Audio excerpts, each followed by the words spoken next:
Liyayikhetha igumgedlela inkosi enkulu uBhombela Stima Samampondo baba mkhulu phakade amen. Yaze yahlupheka intombi yakwaHadebe. Iqalaza zonke phela izintaba zakhona lapha entabazweni. Njengoba undodana wayo phela ehambile eye ezweni nayo engalazi lentokazi. Kodwa konke lokuhlupheka lentombi yazi bangela yona ngokuthi phela izilondoloze iziphathe kahle ibe yintombi nto. Iphinde iyodla leyambali ehlathini. Ikhona kanye lokho kwafike kwayiqhatha noNkulunkulu. Ilapho kwakhuluma khona izwi lakhe uNkulunkulu emoyeni ukuthi njengoba usudle lembali akuyona imbali kodwa lembali ingushembe iwuNkulunkulu iwumoya oyingcwele. Wena ntombi yakwaHadebe usuyokhulelwa uzale umoya oyingcwele. Lo moya oyingcwele kuyomela ukuthi uyiqambe leyo ngane ngegama elithi Shembe. Yayike ikhale lentombazana itholakala sibaleka. Abayibonayo bemangala ukuthi sipoliyane sini lesesifakwe kule ntombi. Ngoba phela yayingaqomile babesola abaningi ukuthi khona oseyiphephethayo. Kodwa yayingasho ukuthi ngiyekeni ngiye kuye. Kwesinye isikhathi yayikitholakala isihlezi yodwa ikhuluma yodwa. Yaze yalibuza lelizwi ukuthi ungubani wena okhuluma emoyeni. Laliye lithi lelizwi lona lingushembe. Ilapho waseqhamuka khona ukudideka ukuthi wena ungushembe ukhuluma emoyeni uthi ngizozala umuntu owumoya oyingcwele naye ngimqambe ngithi ushembe. Okusobaya ukuthi lelizwi leli elisemoyeni lalifuna ukuthi kuzalwe lona libe ngumuntu ebantwini. Phela kufanele lelizwi likaNkulunkulu elikhuluma emoyeni ukuthi lase lifuna manje nalo ukuthi libe umuntu ukuze lizolamula lezi zimbi ezingaka ezasezenzekile emhlabeni. Kusukela khona phela emandulo lena ezweni lasemampondweni lapho khona lelizwi elalithumele khona abaprofeti ukuthi bazosiza isizwe samampondo. Ngalesi sikhathi sekufike abelungu begqilaza isizwe samampondo bebulala namakhosi asemampondweni. Kodwa owacika kakhulu lelizwi elikhuluma emoyeni ukuthi labelungu mase bebabulele kakhulu laba bantu base bezofaka lenkolo yabo enamasiko abo aseRoma nemigubho yabo yaseRoma. Base bethi le migubho imigubho kaNkulunkulu. Wacasuka wafa uNkulunkulu mayesebona lokho ukuthi labelungu sebenze konke lokhu kona kwaba bakwenzile kodwa sebezoqhamuka nenkolo engamasiko ayizwe labo bazothi inkolo yabo.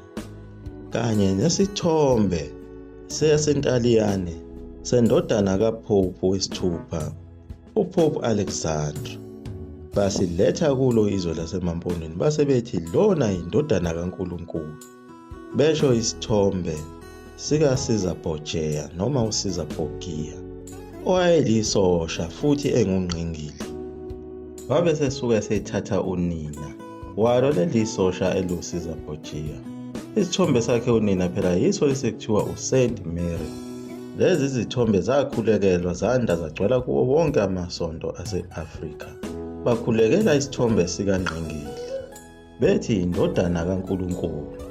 Ukhona umlungu wagcina ebhale incwadi ngayo le ndaba yalezi zithombe, uCJ Coulter, wabhala incwadi ethi Come Out of Her My People, exwayisa ngalesi sithombe esingelona iqiniso esikhulekelwa ngabantu esontweni bethi siyindodana kaNkulunkulu. Ikona-ke lokhu kwenza ukuthi uNkulunkulu Jehova avakashele lelizwe lase-South Africa. Njengoba esekhathaze imindeni eminingi kangaka eqale nakuyo le ntombi yakwaHadebe eyayiyintombi nto izilondile. Kodwa yayingeke izikwazi phela ukuthi izale umuntu ngaphandle kokuthi ihlangane nomuntu wesilisa. Ngoba ayikho enye indlela yokuzalwa komuntu emhlabeni lilodwa isango lokufika komuntu emhlabeni ufika ngaso isibeletho nesitho sakhe umuntu wesifazane. Kodwa ukhiye ukuphihliza iqanda munye kuphela ukuthi uhlangane nomuntu wesilisa, noma ngabe uzelwe umuntu ongcwele noma ngabe umuntu ongengcwele noma ngabe uyindodana kaNkulunkulu uzozalwa kanjalo. Kodwa akwenzayo uNkulunkulu ukuthi abeke umoya oyingcwele esiswini noma esibelethweni sakhe umuntu wesifazane. Umhlaba wonke jikelele alikho itshitshi elingamitha lizale. Ingakho-ke uNkulunkulu wayiqale kuye uMzazela eminyakeni yama-1700, owafika kuye wazibiza ngayo uShembe. Kodwa kuMzazela wakhuluma amagama amabili, wathi kuye, okhaleni lakho kuzozalwa umuntu osuka ezulwini owumoya eyingcwele, akasuke ezweni lakwaZulu. Wasuka kwaceza wabaleka waze wayofika endaweni yaseNquthu. Labuya futhi lelizwe kuye lathi akasuke futhi endaweni yaseNquthu, abalekele enhla nezwe, ngoba okhalweni lakhe uyozala abaprofethi. Lokho kusho ukuthi okhalweni lukaMzazela kwakukhona umuntu owayezozalwa onguNkulunkulu, bese kuphinde futhi okhalweni lakhe kuzalwe abaprofethi. UMzazela waba nomsebenzi onzima njengoba wayesenayo indodana yakhe engunhliziyo, kodwa akalibonanga lolu phawu olwalushiwo kuthiwa uzozala abaprofethi nomuntu osuka ezulwini. Waze wazalwa nomzukulu wakhe uMayekisa, nakuye uMayekisa akayibonanga lento. Waze wahamba uMzazela, ekuhambeni kwakhe uMzazela nakho-ke uNhliziyo esegcotshiwe njengenduna enkulu yakhona ebukhosini bakwaHadebe. Esebona le ntombi yakwaHadebe okuthiwa uSitheya wayithanda, kodwa yena uNhliziyo wayesemdala kakhulu ukuthi wayengaganwa yiyo le ntombi. Amehlo akhe ayengasuki kule ntombi, enothando lukhulu lwayo le ntombi. Ilapho waze wafisa khona ukuyithathela undodana wakhe lona onguMayekisa, ukuthi akayithathe le ntombi yakwaHadebe. Kanti lapho sekuzofezeka khona isiprofetho esasifike kuyo le ntombi, ukuthi iyogana kwaKhumalo emzini kaShembe. Phela uMayekisa wayibizwa kanjalo naye umuzi wakhe, ngoba phela uMzazela wokuqala kuyena abase bembiza ngaye uShembe, ngenxa yokuthi wayehlala ekhuluma ngaleli gama elikhuluma emoyeni elizibiza ngokuthi linguShembe. Nabantu bathi besuka base beqamba yena ngaleli gama. Kodwa nalo futhi leli gama lake lasho ukuthi ngalesi sikhathi esebalekela enhla nezwe ukuthi angazandiseli izitha ngokuthi elokhu ezibiza ngalesi sibongo sakwaKhumalo. Umuzi wakhe awuqamba ngalo igama likaShembe, kodwa nalo igama lomuzi wakhe wakaceza kwaNontandabathakathi akaze aliyeke. Wahamba nalo waze wafika nalo eNtabamhlophe. Le ntombi yaqala ukwethuka ngesikhathi sigane khona laphayana emzini kaMzazela isizwa kukhulunywa ngaleli gama elithi Shembe. Yabe isikhumbula lelizwe eyake yahlangana nalo eminyakeni eminingi eyedlule.